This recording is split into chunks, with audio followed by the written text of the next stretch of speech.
My husband demanded I apologize to his female best friend because my honesty hurt her feelings. When I refused, he shouted in anger, "Apologize or I'll divorce you." I agreed. I went to her house, looked her in the eye, and in front of her husband, I said something that made them both understand why women like me never bow for truth. "Apologize to Scarlett or I'll divorce you." My husband Mason stood in our living room with his arms crossed, delivering that ultimatum like he was negotiating a business deal instead of threatening to end our 5-year marriage. His face was set in that expression I'd come to know too well over the past months. The one that said I was being unreasonable, jealous, impossible to deal with. The one that made me question my own sanity even when I knew I was right. Before we continue, I want to thank you for joining me in sharing stories about truth and standing up for yourself. If you believe that honesty matters more than keeping peace at any cost, please consider subscribing. It's free and helps us reach more people who need to hear this. Now let's see how this unfolds. I stared at him, this man I'd promised to love and cherish, and realized I didn't recognize him anymore. Or maybe I'd never really known him at all. Because the Mason I thought I married wouldn't demand I apologize to his female best friend for the crime of noticing their inappropriate relationship. The Mason I thought I married wouldn't gaslight me into thinking I was the problem when his emotional affair with Scarlett Pierce had been happening right under my nose for years. "You want me to apologize to her?" I heard my own voice, calmer than I felt inside. "For what exactly?" "For treating her with suspicion and coldness since the day you met her. For making her feel unwelcome in our lives. For being so jealous that you can't accept I have a meaningful friendship outside our marriage." Mason's voice rose with each accusation, like he was the victim here. "Scarlett's been nothing but kind to you, and you've hurt her feelings with your constant attitude. She deserves an apology, and if you can't give her that, then I don't know if I can stay in this marriage." Something shifted inside me in that moment. Not heartbreak exactly, though that would come later. What I felt was clarity, cold and sharp as a blade. But I'm getting ahead of myself. Let me take you back to the beginning, to when I still believed in the life Mason and I were building together. I'm Aria Montgomery, and for 5 years I genuinely thought I had a solid marriage. We met at a summer barbecue thrown by mutual friends on one of those perfect July afternoons where everything felt possible. Mason was standing by the drink cooler when I walked up, and he looked at me with this genuine smile that made me forget I was supposed to play it cool. We talked for 3 hours straight that day, sitting on the back porch steps while the party continued around us. He listened when I talked about my work as a graphic designer. He asked thoughtful questions about my creative process. He told me about managing operations at a mid-sized logistics company with real enthusiasm, not the fake interest some men use as a placeholder until they can talk about themselves again. What got me was how he paid attention to details. On our first real date, he remembered I took my coffee with just a splash of cream and no sugar. He surprised me with bookstore dates because I'd mentioned loving the smell of new books and the quiet atmosphere. He made me feel seen in ways I hadn't experienced before, like he was actually interested in who I was rather than who he wanted me to be. Our wedding came 2 years later. We kept it small and meaningful, held in a garden venue with string lights wrapped around old oak trees and wildflowers in mason jars on every table. We invited only close family and friends, the kind of intimate ceremony where you actually recognize everyone there and can have real conversations instead of working a receiving line. I wore a simple ivory dress I'd found at a boutique downtown. Mason cried during his vows. My mother pulled me aside during the reception and told me she'd never seen me look happier. We settled into our 2-bedroom apartment in a quiet neighborhood where kids still rode bikes on the sidewalks and neighbors knew each other's names. I worked from home as a freelance graphic designer, which gave me flexibility to manage my own schedule. Mason commuted downtown to his logistics company every morning at 7 and came home around 6 most evenings. We split bills fairly down the middle. We cooked together on weekends, experimenting with new recipes and laughing when things went wrong. We talked about buying a house someday, maybe having kids, definitely traveling more once we'd saved enough. Life felt stable, predictable, comfortable in all the ways I'd been taught to value. I thought I knew exactly who I'd married and what our future would look like. Looking back now, I realize I was living in a carefully constructed illusion where I only saw what Mason wanted me to see. The illusion started cracking about 6 months into our marriage when Mason came home from work one evening with visible excitement radiating off him. He sat me down on our couch and told me his college best friend Scarlett was moving back to town after years working pharmaceutical sales in another state. He described her with the kind of nostalgic warmth that initially seemed innocent, the way anyone talks about friends who shaped their younger years. Scarlett was brilliant, he said. One of those naturally charismatic people who could sell anything to anyone and make them feel grateful for the opportunity. She'd been his closest friend during their last 2 years of college, part of a tight group that had stayed up late solving the world's problems and making promises about staying connected forever the way 20-year-olds do. I was genuinely happy for Mason. Everyone needs good friends, especially the kind who knew you before you became the person you are now. I had my own college friends scattered across different states, people I texted regularly and visited when possible. Having Scarlett nearby would be good for him, I thought. He'd been mentioning feeling disconnected from old friends lately, missing the easy camaraderie of people who shared history with him. When I finally met Scarlett at a dinner Mason organized at a restaurant downtown, she was exactly as he'd described. Polished and confident in the way pharmaceutical sales representatives learn to be, professionally dressed even for a casual Friday evening, with highlighted hair styled in loose waves and jewelry that spoke to her success without being ostentatious. She had that practiced smile that comes from years of client meetings, warm but slightly impersonal, the kind that makes you feel welcomed but not necessarily seen. She was attractive in a carefully maintained way, the kind of woman who clearly invested time and money in her appearance as part of her professional brand. What struck me immediately was how Scarlett and Mason fell into an easy rhythm within minutes of sitting down. They laughed about professors I'd never met, reminisced about road trips I hadn't been part of, finished each other's sentences in ways that demonstrated deep familiarity. I sat there smiling and nodding, trying to participate when the conversation briefly turned to include me, but mostly feeling like an observer watching a reunion I wasn't part of. It wasn't hostile or deliberately exclusionary. It was just that their shared history created a language I didn't speak, references I didn't understand, inside jokes that required lengthy explanations to make sense to an outsider. Scarlett's husband Elijah was there too, a quiet man who worked as an accountant and seemed equally peripheral to the conversation. He caught my eye at one point while Mason and Scarlett were laughing about something from their sophomore year, and we shared a brief look that I didn't fully understand then but would come to recognize later as mutual acknowledgement of our secondary status. The first small boundary violation happened so subtly I almost didn't notice it. A few weeks after that initial dinner, Scarlett started texting Mason during our date nights. The first time we were at a movie theater waiting for the previews to start when his phone buzzed. He glanced at it, typed a quick response, then put it away with an apologetic smile. 5 minutes later it buzzed again. Then again. By the time the actual movie started, Mason had exchanged a dozen messages with Scarlett about some work presentation she was nervous about. He apologized each time, promised to put the phone away, but it kept pulling his attention like a magnetic force he couldn't fully resist. This pattern repeated itself over the following months. Dinner dates interrupted by texts about difficult clients. Weekend mornings disrupted by phone calls about Scarlett's marriage problems with Elijah. Late evenings when Mason would be typing responses to messages while we sat on the couch supposedly watching television together. Each time I gently suggested maybe he could text her back later, Mason would look at me with barely concealed disappointment, as if I was failing some fundamental test of understanding and compassion. Then came the spare key incident. Mason gave Scarlett a key to our apartment for emergencies without discussing it with me first. I found out when I came out of my home office one Tuesday afternoon to find Scarlett sitting on our couch with her shoes off, completely at home in my space while Mason made her coffee. She needed to borrow our Wi-Fi for a client call, she explained cheerfully because hers had gone down again. Again, as if this was a recurring pattern I should have known about. I stood there in my own living room feeling like an intruder while Scarlett chatted with Mason about her sales territory and commission structures. When she finally left an hour later, I asked Mason if maybe we could establish some boundaries about the spare key, suggest that Scarlett text before coming over so we weren't caught off guard. Mason's response was immediate and defensive. Scarlett was going through a difficult transition, he explained with exaggerated patience. New city, struggling marriage, high-pressure job. Real friends showed up for each other without conditions or restrictions. Was I really going to be the kind of person who put convenience over compassion?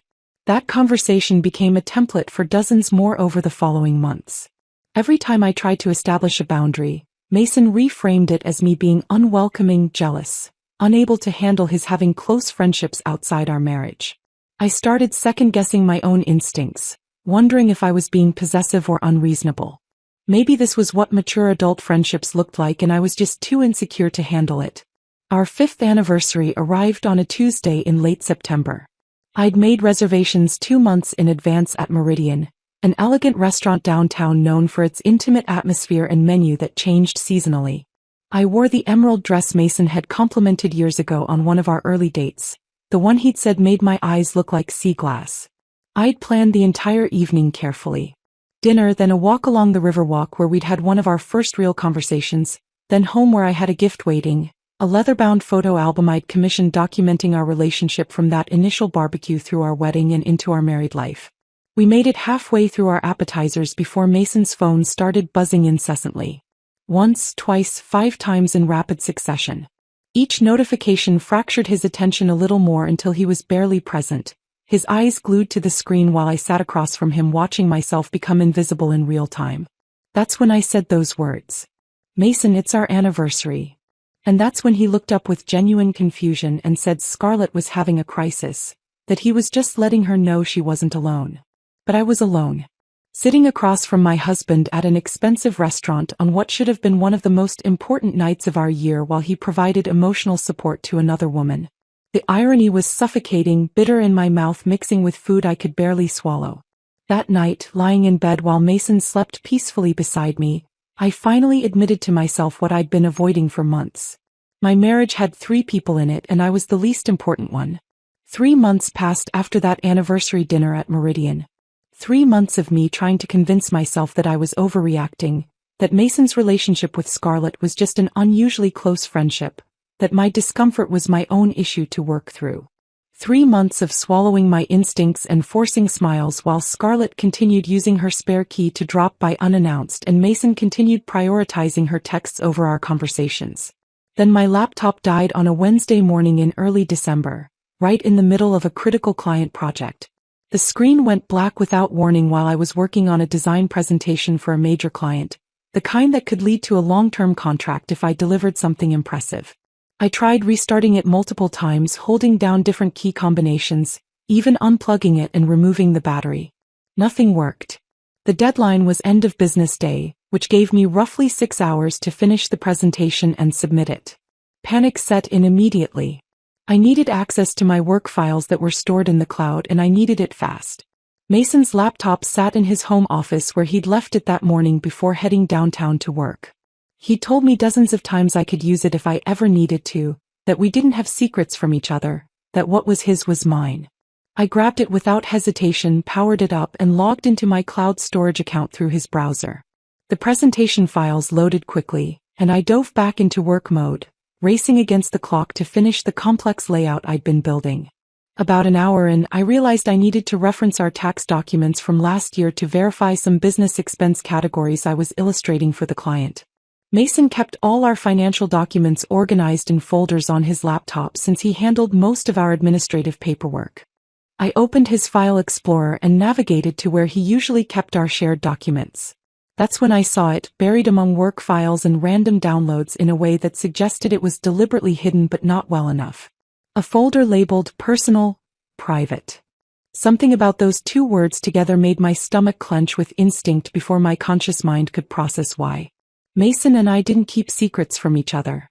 We'd always operated on a foundation of openness and honesty, or at least that's what I'd believed.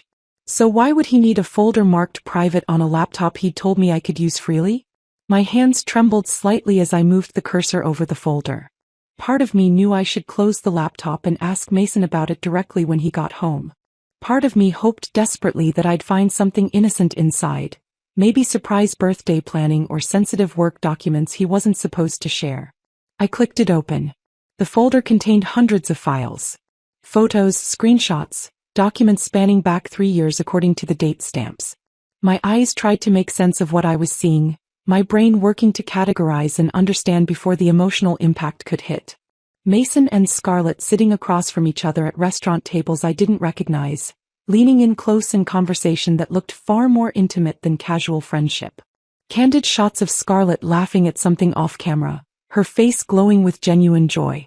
Selfies of the 2 of them together, his arm around her shoulders, both of them smiling like they shared something precious and private. And screenshots, dozens and dozens of screenshots of text message conversations between them. I clicked on the first screenshot with hands that had gone numb. The timestamp showed 2 in the morning from 6 months ago.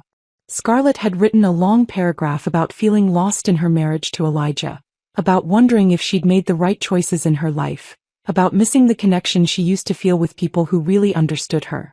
Mason's response was equally long, validating every feeling she'd expressed, sharing his own thoughts about paths not taken and connections that transcend normal friendship boundaries. I opened another screenshot. This one from a year ago late at night again. Scarlett writing about how she couldn't sleep because she kept thinking about different versions of her life, different choices she could have made. Mason responding with understanding and his own confessions about wondering what if, about having regrets he couldn't fully articulate to most people. My client deadline was completely forgotten now. I sat frozen at Mason's desk, clicking through screenshot after screenshot, watching a hidden relationship unfold in documented detail. These weren't casual friend check-ins about weekend plans or work advice. These were emotional confessions, intimate late-night conversations where two people shared their deepest feelings and regrets and longings. Then I found the message that would replay in my mind for months afterward, burned into my memory with the precision of acid etching glass. Scarlett had sent it at 2:17 in the morning about 8 months ago, right around the time Mason had started seeming distant and preoccupied at home. The message read, "Sometimes I wonder what life would have been like if we'd gotten together instead of just staying friends back in college. Do you ever think about that?" Mason's response came just 3 minutes later, suggesting he'd been awake and waiting for her message, or that he'd been thinking about her at 2 in the morning instead of sleeping next to his wife. More than I probably should. But we made our choices. Doesn't mean I don't value what we have now. I read those words 3 times. 4 times. 5 times, hoping each time that they would somehow rearrange themselves into something less devastating, something that could be explained away as innocent friendship. But the meaning was crystal clear. My husband had feelings for Scarlett that went far beyond friendship. He'd been thinking about alternative versions of his life where they were together instead of just friends. And he valued what they currently had, whatever that was, enough to maintain it through years of secret communication. The worst part was the timestamp. 2:20 in the morning. While I'd been sleeping in our bed, probably worried about some work project or household task, Mason had been awake engaging in emotional intimacy with another woman, discussing hypothetical romantic relationships they could have had together. I couldn't stop myself from digging deeper now. The Pandora's box was open and I needed to see everything inside no matter how much it would hurt. I closed the screenshots folder and opened our joint credit card statements through the online banking portal Mason kept bookmarked on his browser. I started searching for patterns, cross-referencing dates and locations. Every Tuesday afternoon for the past 2 years, a charge appeared at Riverbend Cafe, an upscale bistro downtown that Mason had never once mentioned or suggested we visit together. The amounts were consistently between $50 and $70, the kind of total you'd see for 2 people having a nice lunch with drinks and appetizers. Far more than Mason would typically spend on a casual meal. I opened Mason's digital calendar, which he kept synced across his devices. There it was, plain as day once I knew to look for it. Every Tuesday at noon, a recurring appointment simply labeled lunch meeting with no other details, no client names, no location specified. Just a vague 2-hour block that had been on his calendar for years. I compared the dates of the Riverbend Cafe charges with the photos in his hidden folder. They matched perfectly. The photos of Mason and Scarlett at restaurant tables had been taken at those Tuesday lunches. While I'd been at home working on freelance design projects, eating leftovers at my desk and assuming my husband was grabbing a quick bite between meetings, he'd been having weekly secret lunch dates with Scarlett. Dates that required him to block off 2 full hours, that involved spending significant money, that were important enough to maintain as a pattern for years. This wasn't occasional friendly catch-ups when schedules aligned. This was deliberate, sustained, carefully planned deception. Mason had been building a parallel emotional life with Scarlett, complete with standing dates and intimate late-night conversations and shared secrets, all while coming home to me and acting like everything was normal. I sat at that desk for 2 hours straight, my client presentation completely abandoned as the deadline passed unnoticed. I read through every screenshot I could find. I documented every suspicious charge on our credit card. I looked at every photo, studying their body language and facial expressions, seeing things I'd missed before when I'd convinced myself I was being paranoid. The evidence wasn't ambiguous or open to interpretation. It wasn't a few questionable texts that could be explained as friendship being misconstrued. This was years of documented emotional intimacy, financial proof of secret meetings, photographic evidence of a relationship that crossed every boundary a married person should respect. What made everything worse was the sudden clarity about how thoroughly I'd been manipulated. Every single time over the past months when I'd expressed discomfort about Scarlett's constant presence in our lives, Mason had made me feel like the problem. He'd called me jealous, possessive, insecure, unable to handle mature adult friendships. He'd positioned himself as the patient, reasonable partner trying to help his wife work through her unfounded suspicions. He'd made me question my own instincts and perceptions until I'd started believing that my discomfort was a personal failing I needed to overcome. But my instincts had been screaming truth the entire time.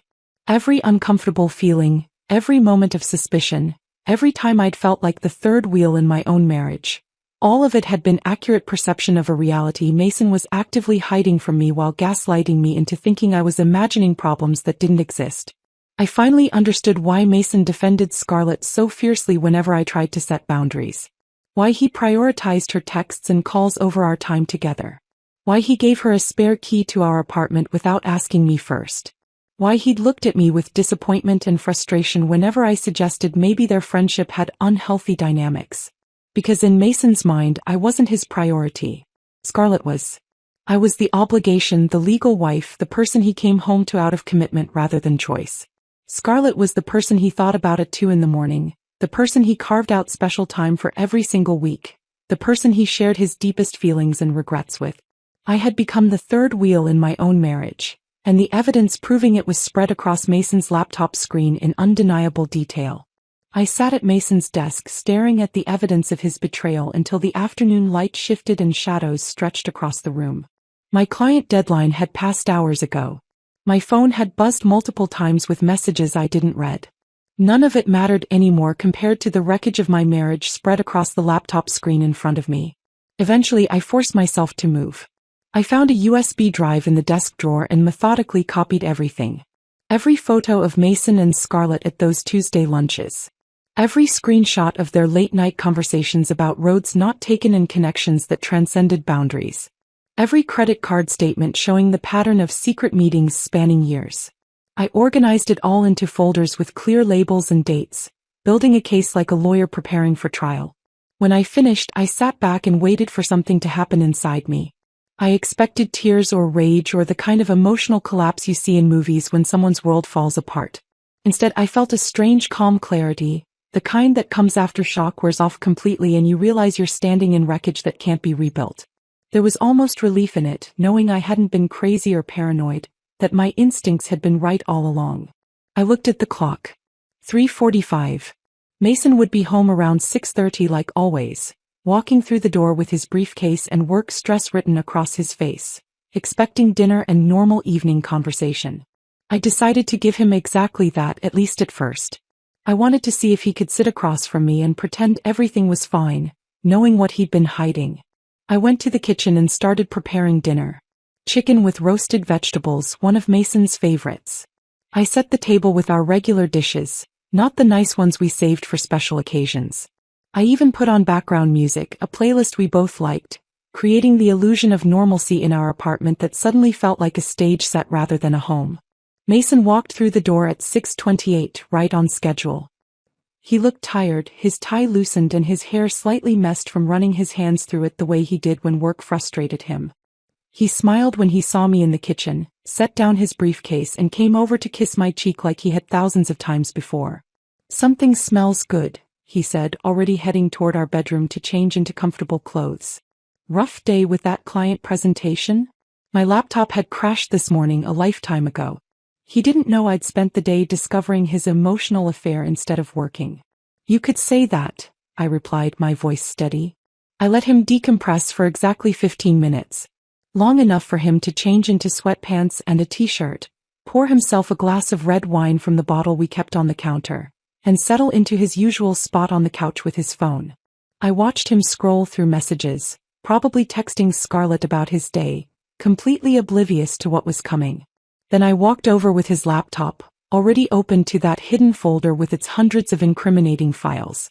I sat down in the armchair across from him, the coffee table between us like a barrier or maybe a protective moat. I turned the screen so he could see it clearly and asked the simplest question I could formulate. "What is this?" Mason looked up from his phone, confusion crossing his face as he tried to understand what he was seeing. Then I watched recognition hit him. His eyes widened slightly. His mouth opened as if to speak, but no words came out.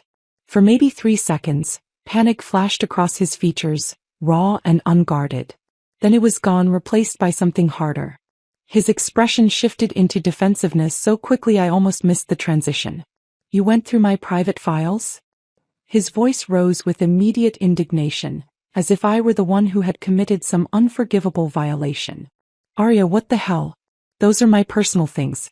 You had no right to go snooping through my laptop." The audacity of it stunned me for a moment. He wasn't denying what was in the folder. He wasn't apologizing or trying to explain. His first instinct was to make me the villain for discovering his betrayal. "I was using your laptop because mine crashed during a work deadline," I said, keeping my voice calm and level. "I needed to access our tax documents and I found a folder labeled private that contained evidence of a years-long emotional affair with Scarlett. So yes, I looked at it. And now I'm asking you to explain it." Mason set down his wine glass with more force than necessary. "There's nothing to explain. You're misinterpreting a friendship because you've never been able to handle me being close with Scarlett. This is exactly the kind of jealous behavior I've been trying to be patient with for months." I felt something cold settle in my chest. He was actually going to try to gaslight me while the evidence sat between us on his laptop screen. "Mason, I read the text messages. I saw the photos from your secret Tuesday lunch dates. I found the credit card charges at Riverbend Cafe every single week for 2 years. This isn't me misinterpreting friendship. This is you having an emotional affair and lying about it." "It's not an affair."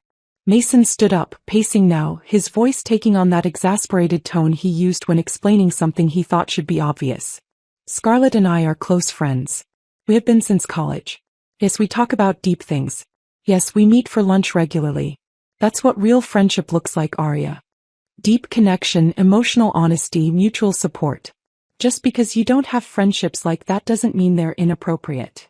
Every sentence was a carefully constructed deflection, reframing his betrayal as my inadequacy. I'd heard these tactics before, but never so blatantly, never while hard evidence sat between us proving he was lying. "She texted you at 2 in the morning asking if you ever thought about what life would have been like if you'd gotten together instead of staying friends," I said, my voice harder now. "You responded that you thought about it more than you probably should. That's not friendship, Mason. That's emotional infidelity. You're twisting things." He stopped pacing and turned to face me directly. "Taking private conversations out of context and building some narrative in your head because you're insecure about my friendships. Scarlett and I talk about hypothetical scenarios sometimes. That doesn't mean anything inappropriate is happening." The argument continued for 2 hours, circling around the same points with Mason deflecting and reframing every piece of evidence I presented. He had an explanation for everything. The late-night texts were just friends supporting each other through difficult times. The secret lunch dates were regular catch-ups he didn't mention because he knew I'd react badly. The intimate conversations were normal for people who had history and deep understanding of each other. Every time I pointed out how his behavior had crossed boundaries, he countered that I was the one with the problem. I was too jealous to handle mature adult friendships. Too possessive to accept that he had meaningful connections outside our marriage. Too insecure to trust that men and women could be close without it being romantic. I was exhausted from defending reality against his revised version of it. My head hurt from the circular logic and constant deflection. But I kept pushing because I needed to hear him acknowledge the truth, needed him to stop lying and actually take responsibility for what he'd done.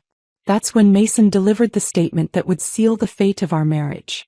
He stood in the middle of our living room, his arms crossed and his jaw set with determination. His voice took on that patronizing tone I'd come to recognize over the past months, the one that suggested he was the adult dealing with a difficult child. "If anything, Arya, you owe Scarlett an apology." The words hung in the air between us. I stared at him, genuinely shocked into silence. She has been nothing but kind to you over the years, Mason continued, warming to his argument now. She's tried to include you, tried to be friendly, and you've treated her with suspicion and coldness since the day you met her. She knows you don't like her. She's told me it hurts her feelings how you act around her, how you always try to limit our friendship. He was actually doing this. He was actually trying to make his emotional affair partner into the victim and me into the aggressor who needed to apologize. You want me to apologize to her? I heard my own voice, oddly calm despite the rage building inside me. For what exactly? For noticing that my husband was having an emotional affair? For being uncomfortable with inappropriate boundaries? For trusting my instincts when you've spent months trying to convince me they were wrong? For being jealous and possessive and unable to handle me having close friendships? Mason's voice rose with each word. For making Scarlett feel unwelcome and judged when she's done nothing wrong. She deserves an apology, and if you can't give her that, then I seriously need to reconsider this marriage. The room went absolutely silent after those words. Even the background music seemed to fade away.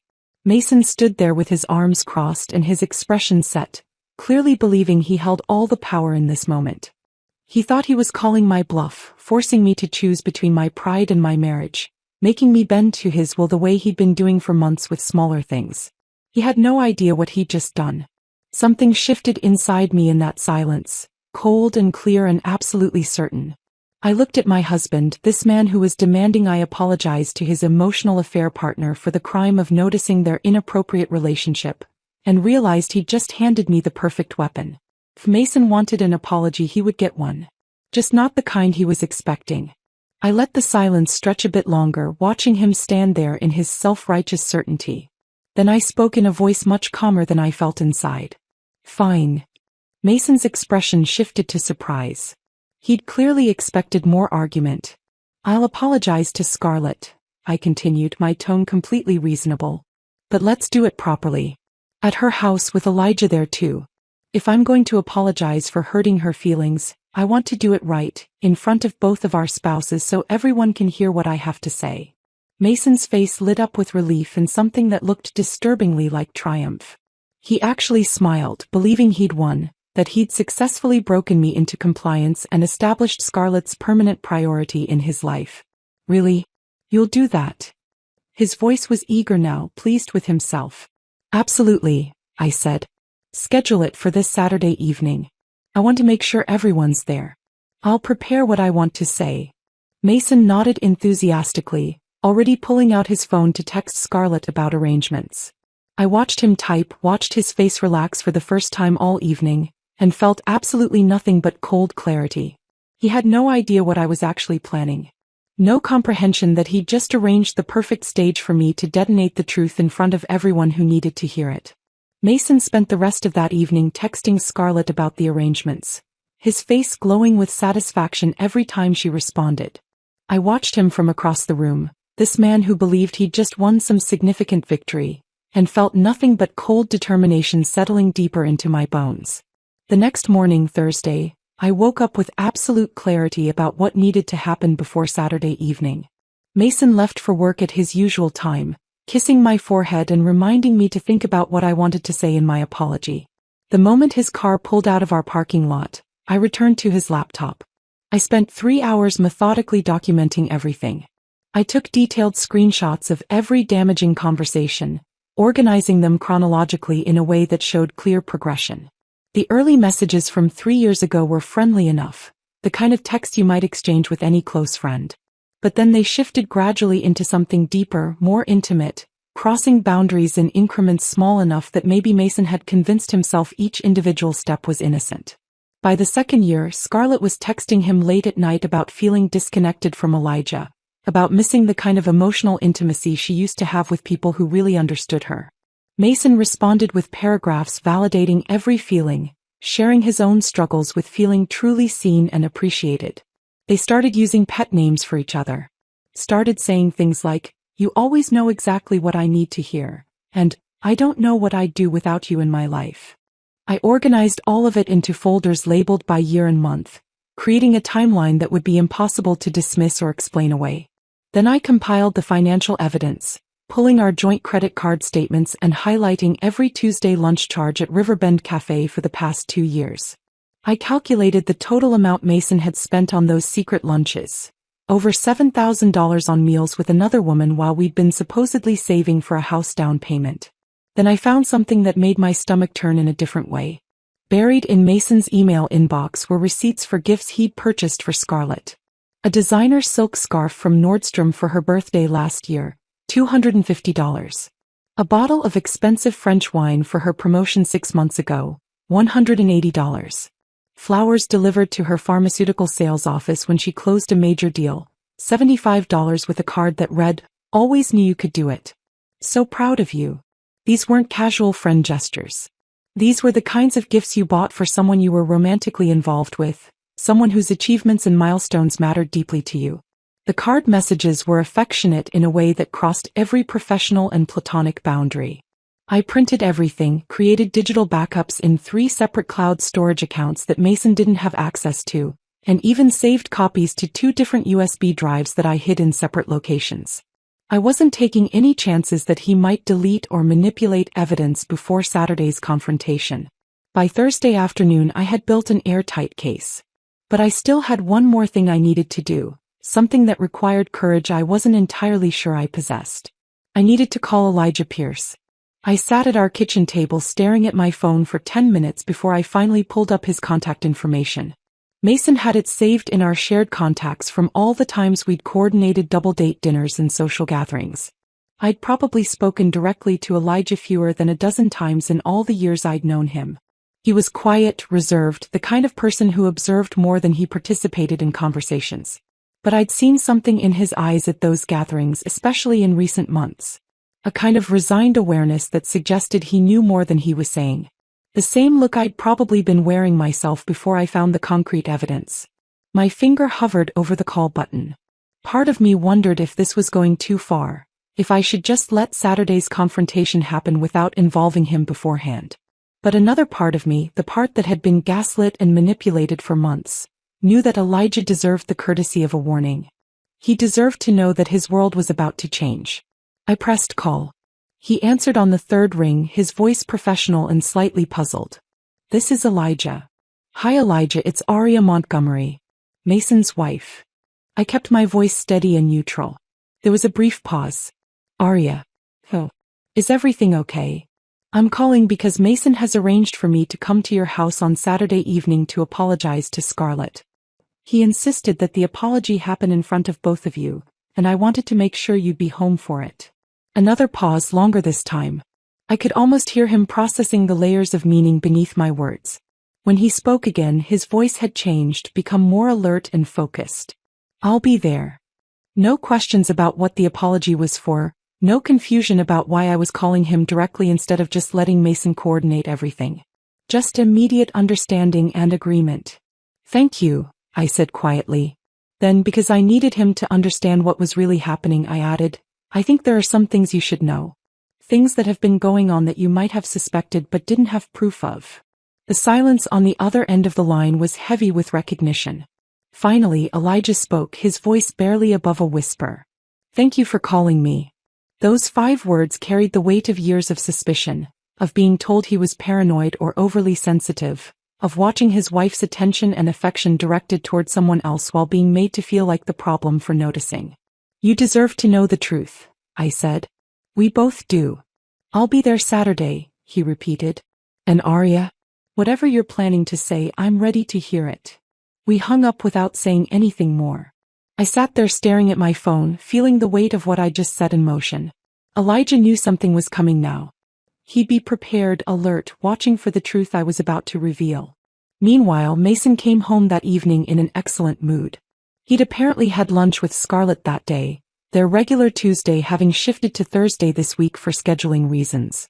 He talked enthusiastically about how grateful Scarlett was that I'd agreed to apologize, how much it would mean to her to clear the air, how this would really strengthen all of our relationships moving forward.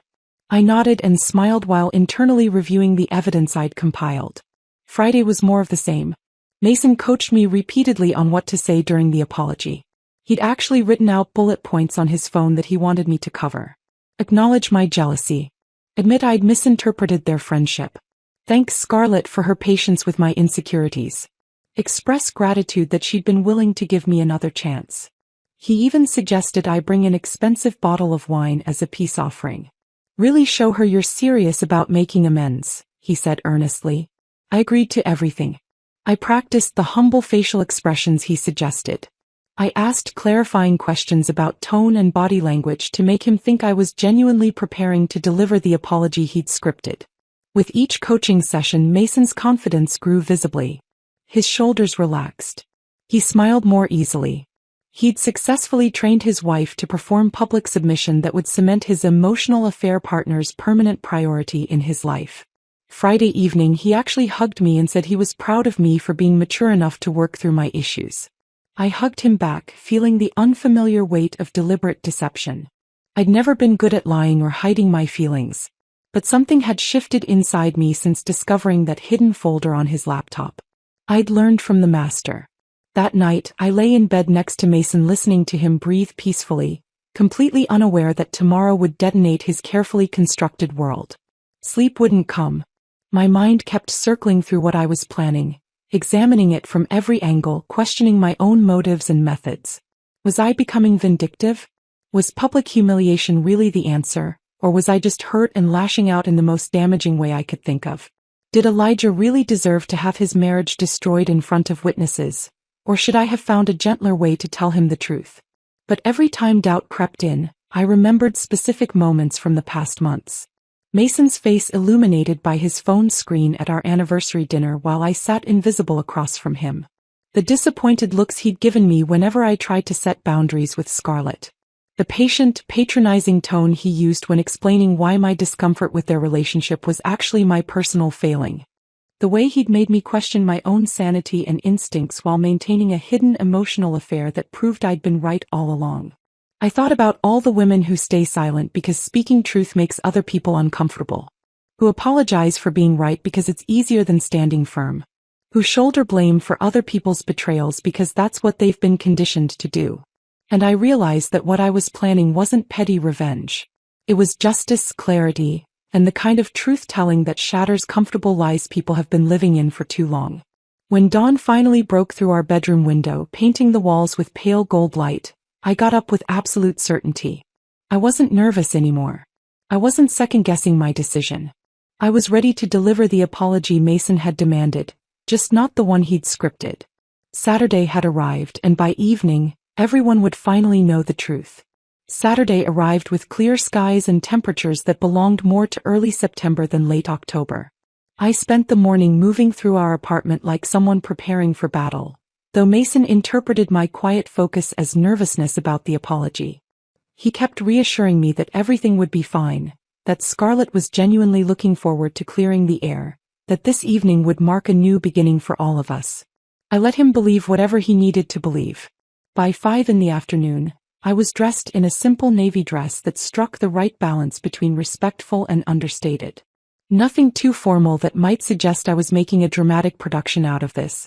Nothing too casual that might imply I wasn't taking the apology seriously.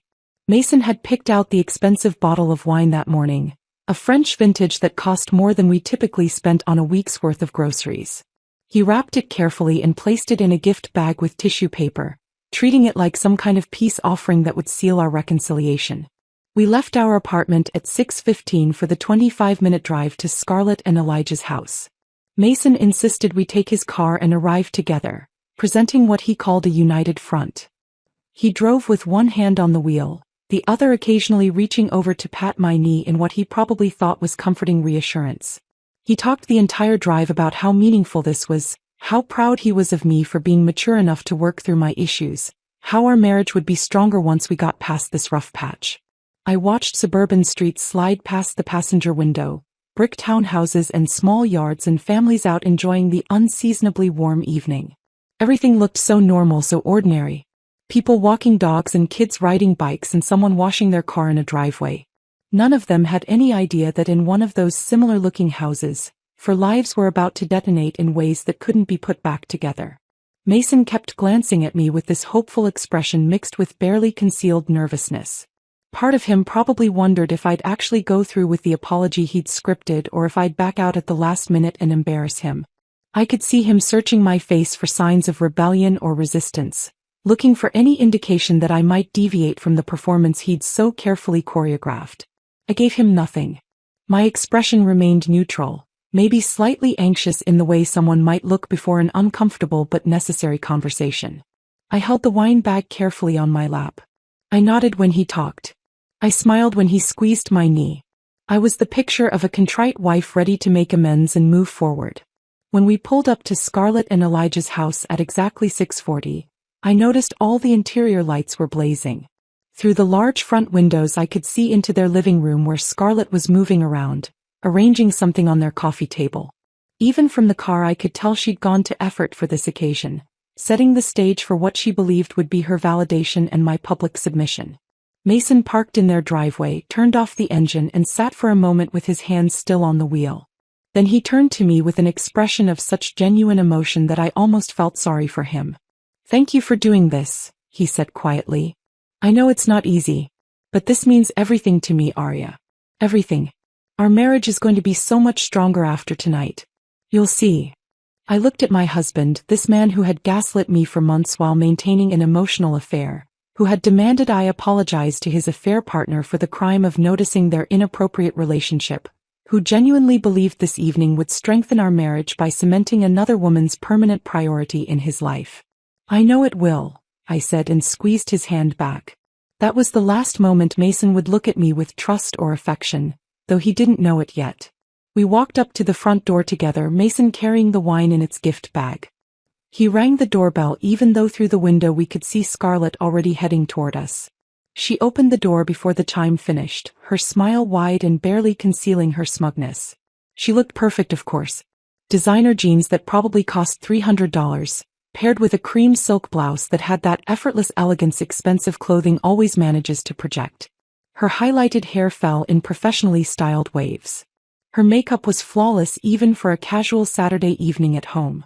She'd clearly dressed for this occasion like someone expecting to be photographed for a lifestyle magazine spread on gracious living.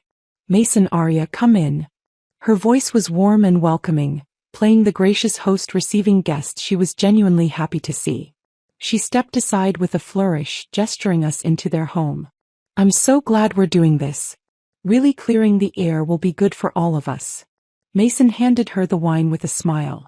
Scarlett made appropriate appreciative noises about the label and vintage, though I noticed she set it aside without much genuine interest. She was focused on me, studying my face and body language, trying to gauge how thoroughly Mason had broken me into compliance. Elijah appeared from the direction of their kitchen, and the moment our eyes met I saw everything I needed to know. He was alert, watchful, braced for impact. His expression had none of the resigned exhaustion I'd seen at previous social gatherings. He knew something significant was about to happen, and unlike Mason and Scarlett, he was prepared for it to be uncomfortable. "Arya." "Mason." He nodded to both of us, his voice neutral and professional. Then his eyes found mine again for just a fraction of a second and I saw acknowledgement there. Recognition. Maybe even gratitude. We all moved into their living room according to some unspoken choreography that felt rehearsed despite none of us having planned it. Scarlett and Elijah settled onto their gray sectional couch, sitting close enough to appear united but with enough space between them that suggested the distance in their marriage. Mason and I took matching armchairs positioned across from them, a glass coffee table creating a barrier between us. The coffee table held wine glasses already poured, a carefully arranged cheese board with what looked like expensive selections from a specialty shop, small plates and napkins positioned just so. Scarlett had clearly spent time staging this scene, creating the perfect setting for receiving an apology that would validate years of boundary violations and inappropriate behavior. The room itself felt theatrical under the bright lighting. Like we were all actors who'd been given scripts, except only I knew what the real plot was about to be. Mason settled into his chair and gave me an encouraging nod. His expression radiated barely contained excitement mixed with relief. He thought he'd won. He'd successfully trained his wife to perform public submission that would cement his emotional affair partner's permanent position in his life while putting his actual wife in her proper place as the lesser priority. Scarlett folded her hands in her lap with gracious expectation, her posture perfect, her expression carefully arranged into magnanimous forgiveness. She was ready to receive my contrition and accept my apology with the kind of generous spirit that would make her look even better in Mason's eyes. Elijah leaned back slightly against the couch cushions, his arms crossed loosely, watching everything with focused intensity. He was the only person in that room besides me who understood that something was about to shift. I took a deliberate breath and set down my wine glass on the coffee table. The sound of glass meeting would seem unnaturally loud in the expectant silence. I looked directly at Scarlett, holding her gaze, and began speaking in a voice that was calm and measured and gave nothing away. Scarlett, I want to start by saying that Mason was absolutely right. I paused, letting those words settle in the room, watching her smile widen slightly with validation. I do owe you an apology. Another pause. Scarlett's posture relaxed fractionally. Mason's face lit up with relief and satisfaction. Elijah's expression didn't change at all, but I saw his eyes sharpen with attention. But not for the reasons you think. The atmosphere in that living room shifted so dramatically I could almost feel the air pressure change. Mason's encouraging smile faltered and froze on his face. Scarlett's expression transformed from gracious acceptance to cautious uncertainty. Elijah leaned forward slightly, his full attention locked on me now, every muscle in his body alert. I continued in that same calm, measured voice, not raising my volume or changing my tone. Just speaking truth with the kind of clarity that comes from absolute certainty. I apologize for staying silent when I should have spoken up years ago. I apologize for allowing you and Mason to continue an emotional affair right under my nose while convincing myself I was the crazy one for feeling uncomfortable. Mason tried to interrupt, his voice sharp with warning. Arya, what are you? I raised my hand, cutting him off mid-sentence without even looking at him. My eyes stayed locked on Scarlett's face, watching her carefully constructed facade begin to crack. Let me finish. You demanded an apology. I'm giving you one. I turned my attention to Elijah, whose face had gone completely still. I pulled out my phone with hands that were steady despite everything, opened the folder I'd so carefully organized over the past days, and began speaking in that same measured tone. I apologized to Elijah actually because he deserved to know the truth about his wife long before tonight. For the past 3 years, Mason and Scarlett have been meeting every Tuesday for secret lunch dates at Riverbend Cafe.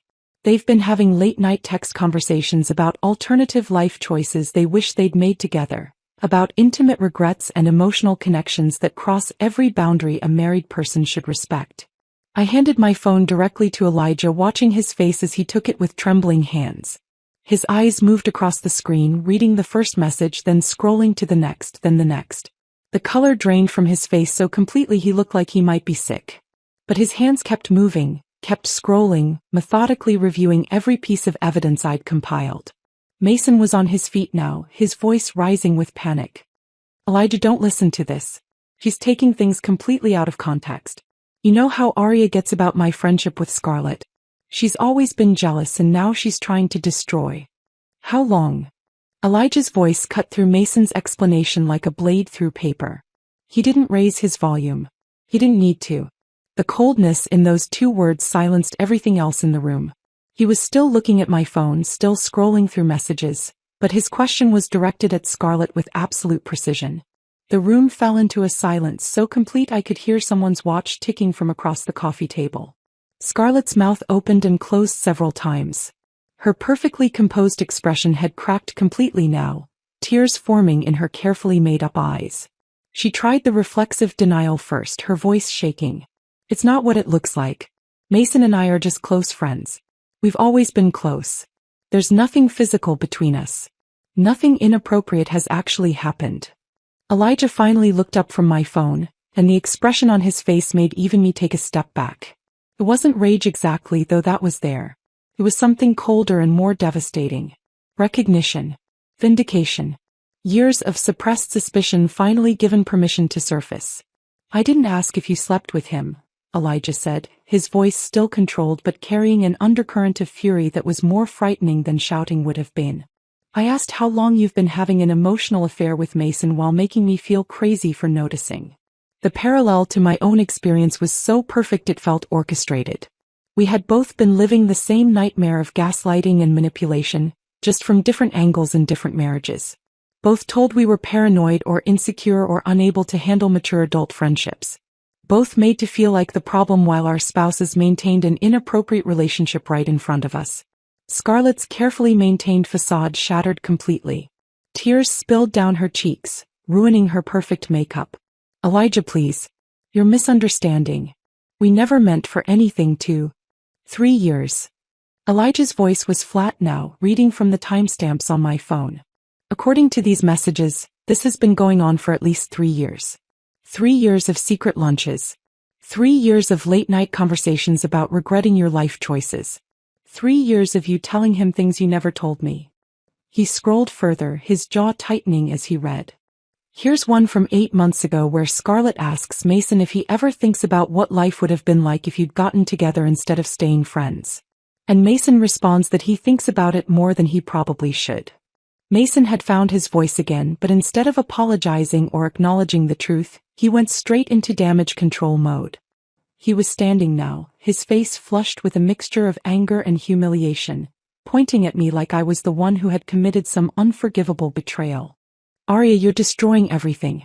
This isn't what I meant when I asked you to apologize. You twisted what I asked you to do. You've taken private conversations completely out of context and you're using them as weapons to hurt people who've done nothing wrong. His voice cracked with desperation as he tried to reframe the entire situation, tried to make my truth-telling seem like manipulation or revenge rather than simple honesty. He turned to Elijah with his palms up in a placating gesture, trying to salvage something from the wreckage. Look, Elijah, you have to understand. Scarlett and I have been close friends since college. We have history together. Yes, maybe we talk more than typical friends do. Maybe we're more emotionally connected than some people might think is appropriate. But nothing physical has ever happened between us. We've never crossed that line. Arya's jealousy has blown a close friendship completely out of proportion. But Elijah wasn't listening to Mason's revised narrative. He was still scrolling through my phone, reading message after message where Mason and Scarlett crossed boundaries that no amount of explanation could justify. His expression grew colder and more closed with each screen. It says here you bought her a designer scarf for her birthday, Elijah said quietly, reading from the email receipts I'd included. $250. And expensive wine for her promotion. Flowers sent to her office. He looked up at Scarlett. You told me those flowers were from a grateful client. Scarlett's tears were flowing freely now. Elijah, I can explain. How much? Elijah cut her off. How much money has Mason spent on you over the past 3 years while telling me we needed to be more careful with our budget? Mason's attempts to control the narrative were falling apart in real time. The evidence spoke louder than his deflections, and Elijah was clearly someone who trusted facts over explanations. I stood up slowly, smoothing my navy dress and picking up my purse while Mason continued his desperate explanations to an audience that had stopped listening. The time had come for me to leave, to walk away from the explosion I'd detonated and let it burn through whatever was left. I looked at Mason directly, meeting his eyes for what would probably be the last time with any kind of intimacy or connection between us. You demanded I apologize for speaking truth. I just did. You told me to do it in front of Elijah. Done. You threatened me with divorce if I didn't comply. Well, Mason, consider this my answer to that threat. Then I turned to Elijah, whose expression had shifted to something complex. Painful gratitude mixed with devastation. Anger at the betrayal mixed with relief at finally having proof that he wasn't crazy. I've sent you copies of everything to your email address. All the screenshots, all the financial records, all the evidence you need to make informed decisions about your marriage. You deserve to know the truth, and I'm genuinely sorry I didn't tell you sooner. Mason grabbed my arm as I moved toward the door. His grip was tight enough to hurt, his fingers digging into my skin with desperate strength. His voice had shifted from angry to pleading, taking on that desperate quality of someone watching their world collapse and scrambling for any handhold to stop the fall. You can't just walk out. We need to talk about this. Arya, please. You're my wife. We can work through this if you just calm down and be reasonable. I pulled my arm free with more force than I'd intended, leaving red marks where his fingers had been. I met his eyes one final time. No, Mason. You need to talk to your lawyer. Because I'm done being the understanding wife in a three-person marriage where I was always the least important person. I walked toward the door without looking back. Behind me I could hear Scarlett sobbing, her careful composure completely destroyed. I could hear Elijah's cold questions continuing, his voice controlled but carrying that undercurrent of fury. I could hear Mason's increasingly desperate attempts to explain, to justify, to somehow salvage something from the wreckage. But none of it was my problem anymore. I stepped out into the cool October evening air and closed the door behind me, muffling the sounds of their imploding marriages. The suburban street was quiet, peaceful even, completely at odds with the devastation I'd just left behind. I pulled out my phone with shaking hands and called for a rideshare, my fingers fumbling over the screen. The driver arrived within 10 minutes. I climbed into the back seat and gave him my address, then spent the entire 30-minute drive staring out the window at suburban streets passing by. Houses with lights on and families inside. People living their normal Saturday evenings completely unaware that in one similar-looking house, four lives had just detonated in ways that couldn't be put back together. Part of me wondered if I should feel guilty for the devastation I'd caused. I'd destroyed my own marriage, yes, but I'd also destroyed Scarlett and Elijah's. I'd humiliated Mason and Scarlett publicly. I'd handed Elijah information that would likely haunt him for years. But mostly I felt relieved, like I'd finally stopped carrying a weight I hadn't realized was crushing me for so long. When the rideshare dropped me off at our apartment building, I walked through the lobby and up to our floor feeling like I was moving through a different world than the one I'd left that morning. I unlocked our door and stepped inside, and immediately the space felt different. Lighter somehow. Less suffocating. Mason's things were everywhere. His jacket on the hook by the door. His shoes lined up near the entrance. His laptop still sitting on the desk where I'd discovered everything. But they all felt temporary now, like artifacts from a life that had already ended. I poured myself a glass of wine, sat on our couch in the quiet apartment, and let myself feel the full weight of what came next. I sat on that couch nursing my wine and waiting. Part of me wondered if Mason would come home at all that night, or if he'd stay at Scarlett's house trying to salvage what remained of their fantasy relationship now that it had been exposed to harsh reality. But some deeper instinct told me he'd come back, if only to try one more time to control the narrative. His key turned in the lock at 11:47. I'd been watching the clock, noting each passing hour, existing in that strange suspended state between exhaustion and hyper-awareness. The door opened and Mason walked in, and the man who entered our apartment looked nothing like the confident husband who'd left it just 5 hours earlier. His face was ravaged, eyes red and swollen from what must have been crying, though I'd never seen Mason cry except at our wedding. His hair stood up in places where he'd clearly been running his hands through it repeatedly.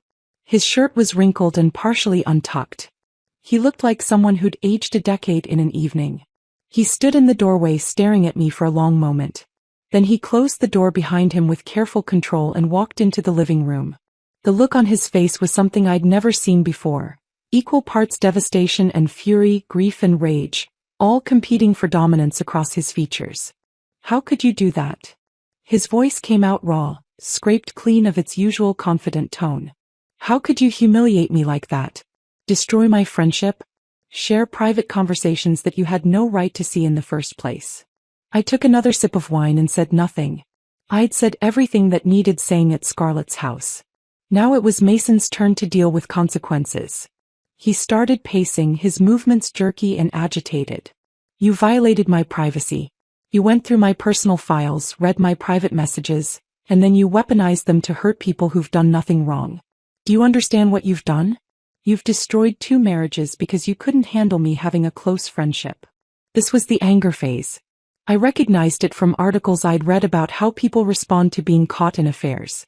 Deny, deflect, attack. Make the person who discovered the betrayal into the villain. I let him pace and rant for 20 minutes, cycling through accusations about my jealousy and insecurity and inability to trust. Then he shifted strategies, sitting down on the armchair across from me with his elbows on his knees, hands clasped together in a posture that suggested vulnerability and remorse.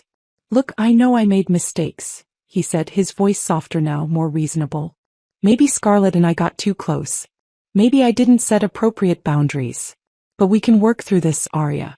We can go to couples therapy. I'll put distance between myself and Scarlett. Whatever you need." Our marriage is worth fighting for. This was the bargaining phase. Promising change, offering concessions, trying to negotiate a path forward that would minimize his losses. I set down my wine glass and looked at him directly. Mason, I'm filing for divorce. His face went through another rapid evolution of expressions. Shock first, as if he genuinely hadn't considered that possibility. Then calculation, probably running through options for damage control. Then manipulation, his features arranging themselves into wounded confusion. You're overreacting, he said, his voice taking on that patronizing tone I'd come to know so well. You're emotional right now, understandably. But destroying our marriage over a friendship that you misinterpreted isn't the answer. You're letting your insecurities ruin something good. This is exactly what I was trying to help you work through. And there was. Even now, even caught with irrefutable evidence of his emotional affair, Mason was trying to make this my failing. My insecurity. My misinterpretation. My inability to handle mature adult relationships. I stood up and walked to our bedroom without another word, closing and locking the door behind me. I heard Mason call after me, heard him try the door handle, heard him spend another hour pacing the living room. Around 2 a.m, I heard him finally settle on the couch, probably too exhausted to keep performing. The next morning he tried yet another approach. The wounded husband who just wanted to save his marriage. He called in sick to work and spent the entire day following me around our apartment, trying to initiate conversations about rebuilding trust and moving forward together. But I was done. Done fighting. Done explaining. Done accepting blame for other people's betrayals. On Tuesday morning, exactly 1 week after I'd detonated our lives at Scarlett's house, I called Victoria Brennan. I'd gotten her name from a colleague who'd been through a similar situation and spoke highly of her strategic approach to difficult divorces. Victoria had a reputation for being thorough, uncompromising, and completely unsympathetic to spouses who tried to manipulate proceedings through gaslighting and blame shifting. Her office was downtown in one of those modern buildings with floor-to-ceiling windows overlooking the city. Victoria herself was in her mid-50s, professionally dressed in a way that suggested she took her work seriously. She had sharp eyes that missed nothing and a direct manner that I found immediately reassuring. Our first consultation lasted 2 hours. I showed her everything. The screenshots organized chronologically, the credit card statements showing the pattern of secret lunches, the photos, the email receipts for gifts Mason had bought Scarlett. Victoria reviewed each piece of evidence with focused intensity, occasionally making notes on her tablet, asking clarifying questions about dates and context. When she finished reviewing everything, she sat back in her chair and gave me her assessment with the kind of straightforward honesty I desperately needed. Emotional affairs are harder to prove than physical ones in divorce proceedings, but the documentation you've compiled is exceptionally comprehensive. This shows a clear pattern of deception spanning years, financial evidence of resources being diverted outside the marriage, and communication that crosses appropriate boundaries. We can absolutely use this. She laid out her recommended strategy. File for divorce on grounds of marital misconduct based on emotional infidelity. Push for a favorable settlement given Mason's documented pattern of deception and the emotional harm it had caused. Be prepared for Mason to claim I'd violated his privacy by accessing his laptop, but counter that I'd discovered the evidence accidentally while using his computer for legitimate work purposes, and that the content of what I found justified further investigation. He'll try to make you the villain, Victoria said with the confidence of someone who'd seen this exact scenario play out dozens of times. He'll claim you're jealous, vindictive, unable to handle his having friendships. He'll try to reframe his emotional affair as innocent closeness that you misinterpreted. Don't let him. The evidence speaks for itself. I hired her on the spot. 2 weeks after the explosive apology at Scarlett's house, I received an email that surprised me. The sender was Elijah Pierce, and the subject line was simply, "Thank you." I opened it with curiosity mixed with apprehension. The message explained that Elijah had filed for divorce the Monday after our confrontation, armed with the evidence I'd provided. He wrote about years of suspecting something was wrong but convincing himself he was being paranoid, that Scarlett's friendship with Mason was innocent even when his gut screamed otherwise. My apology had given him both validation and proof. The evidence I'd compiled had made it impossible for Scarlett to deny or minimize what had been happening. He asked if we could meet for coffee sometime, carefully clarifying that it wasn't anything romantic or complicated. He just wanted to talk with someone who understood exactly what it felt like to be the third priority in your own marriage, to be gaslit into doubting your own perceptions while your spouse maintained an inappropriate relationship right in front of you. I agreed to meet him, curious about this quiet man I'd barely known despite years of forced social gatherings at couple events. We met at a small cafe downtown on a Wednesday afternoon. Elijah looked different than I'd ever seen him. The resigned exhaustion that had always characterized his expression at parties was gone, replaced by something more solid and present. He looked like someone who'd finally stopped carrying a weight he'd been bearing for too long. Our conversation flowed easily in ways I hadn't expected. There was no need for pretense or performance. We'd both already seen each other at our worst moments, had both been publicly humiliated in the same living room, had both discovered that our instincts had been right all along. Elijah told me about years of watching Scarlett's face light up when Mason called or texted. About expressing discomfort with their friendship and being told he was too sensitive, too jealous, unable to handle mature adult relationships. About the slow erosion of trust that happens when someone constantly makes you doubt your own perceptions while maintaining that you're the one with the problem. It was like listening to my own experiences reflected back at me from a different angle. We'd been living parallel nightmares in our respective marriages, both manipulated and gaslit by people who claimed to love us while prioritizing their emotional affair. Through mutual friends and occasional social media observation over the following months, I learned that Mason and Scarlett tried to make a real relationship work after both divorces were set in motion. The predictability of it was almost funny. Once their connection was no longer forbidden or secret, once they had to deal with actual relationship logistics instead of stolen emotional moments and late-night texts, the fantasy collapsed under the weight of mundane reality. They lasted exactly 4 months. Mutual friends reported growing tensions almost immediately. Scarlett apparently struggled with Mason's financial situation after divorce settlements left him stretched thin. Mason discovered that Scarlett's constant need for attention and validation, which had seemed endearing when directed at him from a distance through carefully curated messages, became exhausting when it was his full-time responsibility to manage. The relationship that had seemed so special and deep when conducted through text messages and secret lunches turned out to be mostly illusion when forced into daily existence. They broke up quietly without the dramatic explosion that had marked the end of their marriages. Just a sad fizzle that proved what I'd suspected all along. What they had wasn't love or deep connection. It was the thrill of emotional affairs and the validation of being someone's secret priority. The knowledge that Mason and Scarlett's relationship had imploded so spectacularly after everything they'd risked gave me a strange sense of closure. Not satisfaction exactly, though there was an element of vindication. More like confirmation that my instincts had been correct all along. What they'd had wasn't the deep, transcendent connection Mason had defended so fiercely. It was fantasy and escapism dressed up as friendship, and it couldn't survive exposure to ordinary reality. 6 months after that explosive Saturday night at Scarlett's house, I sat in Victoria's downtown office signing the final divorce papers.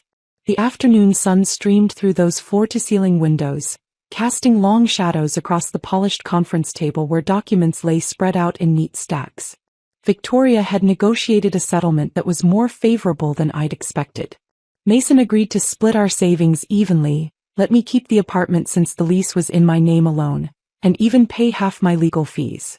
Victoria suspected his unusual generosity stemmed from wanting to end proceedings quickly before more details of his relationship with Scarlett became public record. His colleagues and family were already asking uncomfortable questions about why his marriage had ended. Prolonging the divorce would only invite more scrutiny he couldn't afford. I signed my name on page after page, watching my signature legally transform me back into just Aria Montgomery. No hyphenated name. No legal ties to Mason remaining except these final documents that would be filed away in some courthouse archive. Each signature felt like closing a door that I'd been trying to shut for months but kept getting wedged open by Mason's attempts at reconciliation and manipulation. When I signed the last page, Victoria smiled and extended her hand. "Congratulations. You're officially divorced." I shook her hand, gathered my copies of the paperwork, and walked out of her office carrying a folder that officially ended one chapter of my life and began another. I'd expected this moment to feel heavier, sadder. I'd expected at least some echo of grief for the marriage I'd believed in, the future I'd planned, the love I'd thought we shared. Instead, I felt lighter than I had in years. Like I'd finally removed a heavy winter coat I'd been wearing for so long I'd forgotten what it felt like to move freely.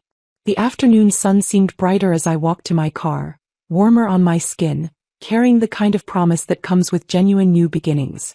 My weekly coffee meetings with Elijah had continued throughout the divorce proceedings. What started as mutual support between two people who'd survived similar betrayals gradually evolved into something more complicated and interesting. We met every Wednesday afternoon at the same downtown cafe, a small place with mismatched furniture and local artwork on the walls. At first, our conversations centered on processing the trauma we'd experienced. We compared notes on gaslighting tactics our spouses had used, traded stories about red flags we'd ignored, and found comfort in being understood by someone who'd lived through the same specific nightmare. But somewhere around the third month, I noticed our conversations shifting. We talked less about past pain and more about present lives and future possibilities. Elijah mentioned a promotion at his accounting firm that came with new responsibilities he found genuinely exciting. I talked about a freelance design client who gave me creative freedom I hadn't experienced in years, letting me experiment with concepts I'd been too cautious to try before. We discovered shared interests that had nothing to do with our failed marriages.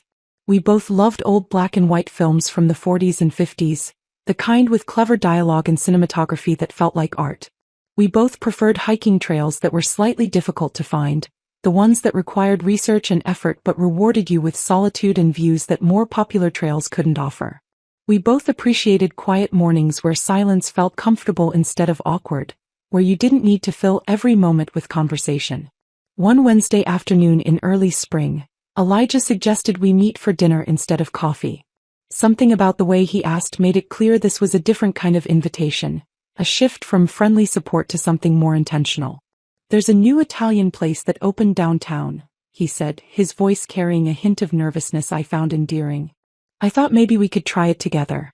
If you're interested." I looked at this quiet man who'd survived the same betrayal I had, who understood without explanation what it felt like to be gaslit and manipulated by someone you trusted. We were both gun-shy about jumping into anything serious, both carrying damage that would take time to heal. But we built something honest between us over these months of Wednesday afternoon conversations. A foundation based on truth instead of illusion, on genuine understanding instead of fantasy. "I'd like that," I said. We took things slowly, both aware that trust rebuilds gradually after being thoroughly demolished. But the foundation felt different this time. Solid in ways my marriage to Mason never had been. I ran into Mason unexpectedly on a Saturday afternoon about 8 months after our divorce was finalized. I was in the grocery store produce section, reaching for a bag of organic apples, when another hand reached for the same bag at exactly the same moment. We both pulled back, started to apologize, then recognized each other. Mason looked different than the last time I'd seen him. Older, somehow more worn. New lines had formed around his eyes and mouth, the kind that come from stress and difficult realizations rather than laughter. His hair had more gray in it. He'd lost weight, but not in a healthy way, more like he'd stopped caring about regular meals. We stood there awkwardly for a moment, both of us holding vegetables we no longer wanted, neither sure what the protocol was for unexpected encounters with ex-spouses in produce sections. "Arya," he said finally. "How are you?" I kept my answer simple and honest. "I'm good. Working on some interesting design projects. Enjoying the apartment. Building a life that feels right." Mason nodded, something that might have been genuine happiness crossing his face. "I'm glad you're doing well." He looked like he wanted to say something more significant, wrestling with words that wouldn't quite form. Finally, he spoke quietly, almost too soft for me to hear over the ambient grocery store noise. "I made mistakes. A lot of them. I handled our marriage poorly. I wish I'd listened when you tried to tell me the truth about my relationship with Scarlett. The apology was real, I could hear that. But it came far too late to change anything between us. Some things can't be unsaid, some damage can't be undone." I appreciated the acknowledgement but felt nothing beyond that. No anger anymore. No hurt. Just recognition that this was a person I used to know who taught me important lessons about boundaries and self-trust. "I appreciate you saying that," I replied. There was a pause. Then I asked because some part of me was curious about how their story ended. "How's Scarlett?" Mason's expression closed off immediately, his face shutting down in a way that told me everything I needed to know before he spoke. We broke up. Months ago. Turns out what we had didn't translate well into an actual relationship once it wasn't secret anymore. He laughed without humor. I'm living in a studio apartment across town, working through my own process of figuring out who I am outside the fantasy I'd been maintaining. We parted cordially after that, both of us aware that some bridges once burned can never be rebuilt. They can only be acknowledged as part of the landscape that shaped us into whoever we become next. Today I live in an apartment that no longer carries any trace of Mason or our marriage. I redecorated completely after the divorce finalized, erasing visual reminders and replacing them with choices that reflect only my taste and preferences. The bookshelves hold novels I actually want to read rather than impressive titles Mason thought we should display. The walls feature artwork from local artists whose work speaks to me rather than pieces chosen to impress dinner guests. The furniture is arranged for my comfort and daily life rather than entertaining couples I never wanted to host. The silence here isn't lonely. It's peaceful. The sound of a life reclaimed, of boundaries respected, of truth spoken without apology. Elijah and I are still taking things slow, still rebuilding trust that was demolished in our previous marriages. But what we're building feels different this time. Honest instead of performed. Based on respect instead of manipulation. Built between two people who understand the value of truth because we both paid the price for living in lies. I think about that night sometimes. That explosive apology that detonated multiple lives in Scarlett's carefully staged living room.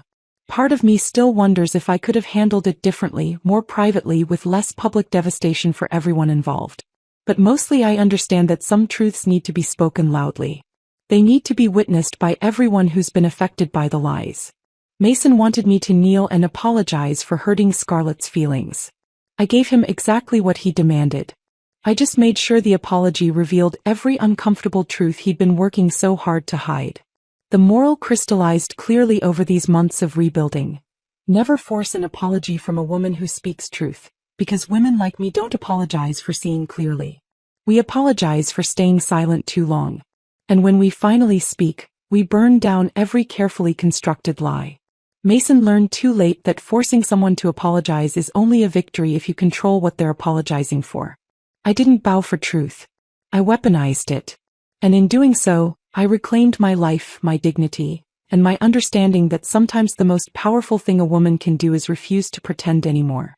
The silence I live in now isn't the silence of submission. It's the silence of peace that comes after you finally stop carrying other people's lies and start living in the clear, bright light of your own truth. If this story of calculated truth and powerful revenge had you completely captivated, hit that like button right now. My favorite part was when Arya knelt down as if to deliver a humble apology, then revealed every hidden truth about Mason and Scarlett's emotional affair in front of both spouses. What was your favorite moment? Drop it in the comments below. Don't miss more compelling stories of justice and truth like this. Subscribe and hit that notification bell so you never miss an upload.